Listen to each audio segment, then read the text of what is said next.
tout ce que je suis dans une infinie douceur.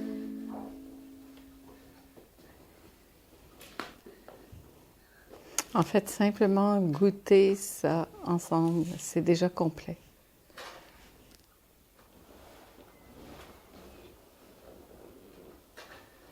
C'est beau de voir ça, de voir comment ça se...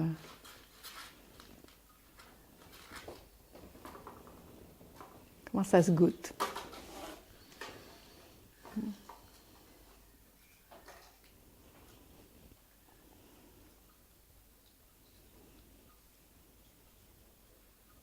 Merci d'avoir ouvert ta maison.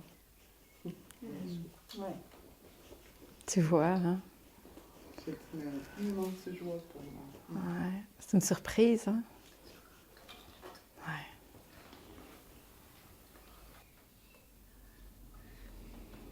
Il n'y a plus rien à dire.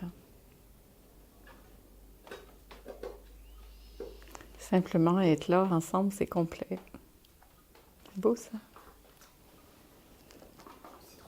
C'est vraiment ça, l'intimité.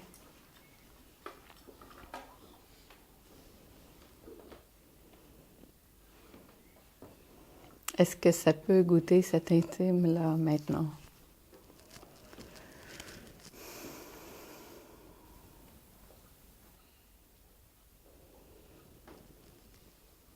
C'est assez drôle parce que j'ai fermé les yeux et puis je cherchais un endroit de paix et puis en même temps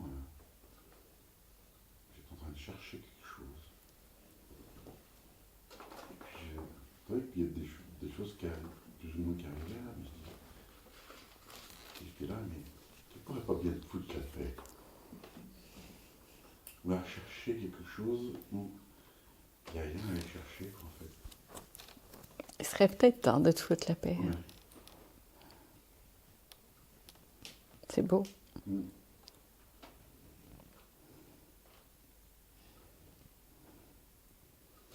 Parce que tu vois, je pense que c'est une réponse à ta question d'hier matin.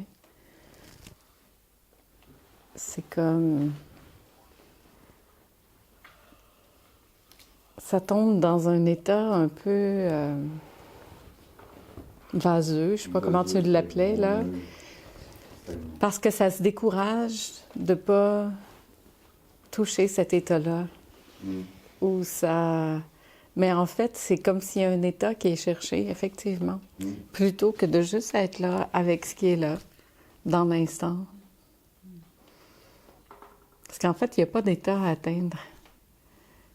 Et c'est comme si cette recherche de vouloir se mettre dans un état particulier, donc de sentir qu'il faut écouter des vidéos, écouter ci, écouter ça, c'est comme... Puis de juger quand t'es là-dedans, quand t'es pas là-dedans, c'est comme épuisant, en fait, parce qu'on est toujours dedans. C'est toujours là. On est toujours ça. Il n'y a pas ça et autre chose et son contraire. Il n'y a pas à se surveiller, de dire est-ce que je suis dedans, est-ce que je suis pas dedans. On est toujours ça, même quand on a mal à la tête. Même quand ça résiste, même quand ça joue à trouver des fils. C'est pas être déconnecté, t'es connecté à ça qui se faisait.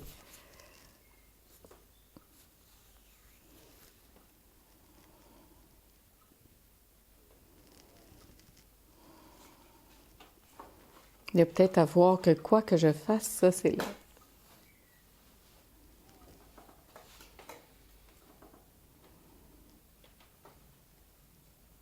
Je peux pas être dedans ou pas dedans.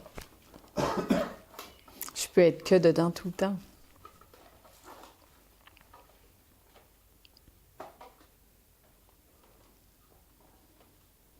Mais des fois, c'est comme l'histoire se raconte que c'est pas dedans. Et là, c'est là qu'on tombe dans tout plein d'histoires, puis les scénarios partent,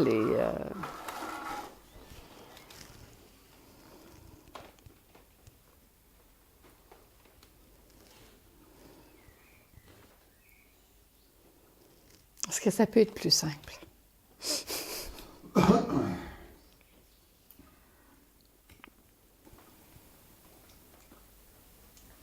Il y a quelque chose qui m'avait marqué dans une de tes vidéos, dans plusieurs, où tu parles de tout passe, mais des 3 minutes de l'émotion, plus ou moins ce laps de temps. Et j'y ai pensé plusieurs fois ce week-end, comme après avoir vu ces vidéos, plusieurs fois, cet état dont on parle, où on va s'installer dedans en se disant ok, là je vais voir ça, mais en fait on ne fait pas que le voir, juste on s'assoit dedans et d'avoir eu des moments où une grande tristesse par exemple qui sort et d'avoir le ok, 3 minutes. ça me fait passer ces 3 minutes et de voir que à ce moment-là je me disais non, là je veux pas, là je veux pleurer pendant 3 heures, je veux y aller quoi. Non, je veux pas que ça passe. Là je sens qu'il faut que j'aille sortir tout, enfin on commence à se raconter l'histoire de il y en a plein. Du coup si je pleure plus, moi là j'ai besoin de plus, j'ai besoin de tout lâcher.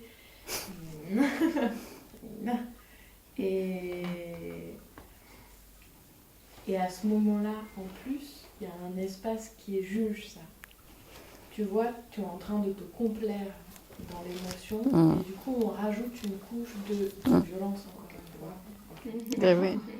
Parce que tu vois qu'aussitôt que tu dis oui au film qui veut se jouer, cette complaisance qui veut arriver, ben aussitôt que je dis oui, en fait, ça lâche. C'est pas compliqué. Ce qui fait que ça dure, c'est que je veux pas que ce soit là. Ce qui fait qu'on souffre, c'est qu'on veut pas que ce soit là. Parce qu'aussitôt que je dis oui à ce qui est là, ça perd de sa texture.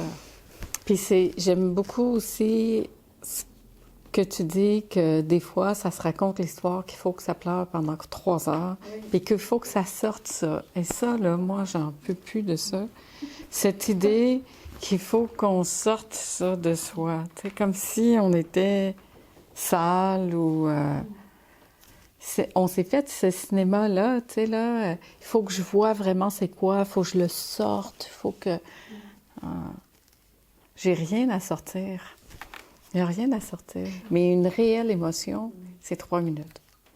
Si c'est plus que ça, c'est que je suis en train d'y accrocher une histoire, de me dire quelque chose, de me juger, de me culpabiliser. D'avoir raison. Puis ça aussi, je peux juste voir ça, dire « Ah tiens, je suis en train de me juger. Oups! » Là, j'ai lâché la tristesse pour faire mon 3 minutes avec le jugement. Puis après ça, ben ça me rend triste, ben je le fais avec la tristesse. Après ça, c'est que... Puis là, ça vient que ça s'épuise finalement.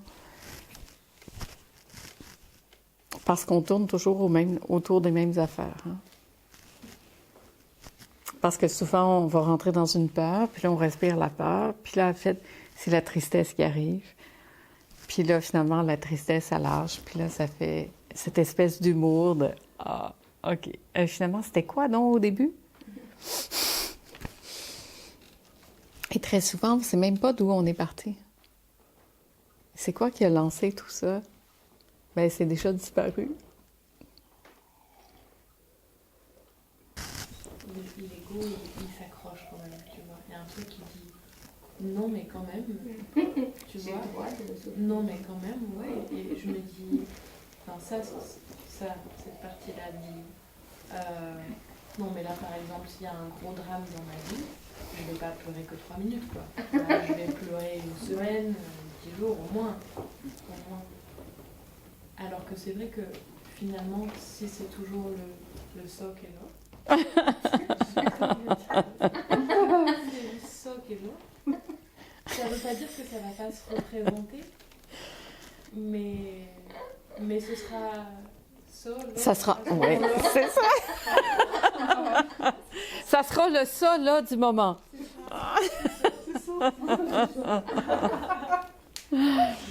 Tu sais, l'année dernière, pas l'année dernière en tout cas, mais il y a une dame qui est venue à une rencontre qui venait de vivre le deuil de son mari. Moi, je pensais que ça faisait longtemps, mais ça faisait à peine 3 mois. Et elle s'est inscrite quand même parce que elle se sentait encore très fragile, mais elle dit, je pense que ça va me faire du bien, mais elle est arrivée avec toute sa fragilité. Et finalement, c'était absolument fabuleux de la voir là-dedans. Puis ça part de 3 minutes, c'est pour ça que j'en parle. Parce que elle a expérimenté dans son deuil que finalement, elle se sentait coupable de ne pas être si triste que ça. Puis si longtemps qu'elle aurait peut-être dû l'être. Et qu'elle disait que des fois, elle se jugeait elle-même, mais elle se sentait jugée de passer si vite à autre chose. Puis en fait, elle était très touchée. Elle était très touchée, mais c'est une femme qui a une grande profondeur, une grande richesse intérieure. Et elle avait cette capacité de venir se poser ici, puis de... Elle dit, elle avait attrapé ça, ce message-là, puis quand la tristesse arrivait, elle laissait la vague de tristesse la prendre. Mais après que la vague était passée, elle sentait toute cette ouverture, puis vraiment un réel bien-être. Puis là, il y a quelque chose qui dit, mais comment tu peux sentir un réel bien-être? Tu viens de perdre ton mari, tu es en deuil, puis... Mais comment on peut se raconter n'importe quoi, des histoires de... Et qu'elle venait là, justement, pour se permettre de toucher ça, puis de sentir que c'était OK. Parce que les vagues de tristesse y arrivaient quand même dans la journée. Mais la vague, elle passe tout le temps. Puis après cette vague de tristesse qui la traversait vraiment comme ça, ben c'était la vague d'extase. Et que celle-là aussi, elle avait envie de la sentir. Et c'est beau ça, parce qu'on voit bien que tout le reste, finalement, c'est ici que ça se passe, t'sais, dans l'idée que ça devrait être autrement.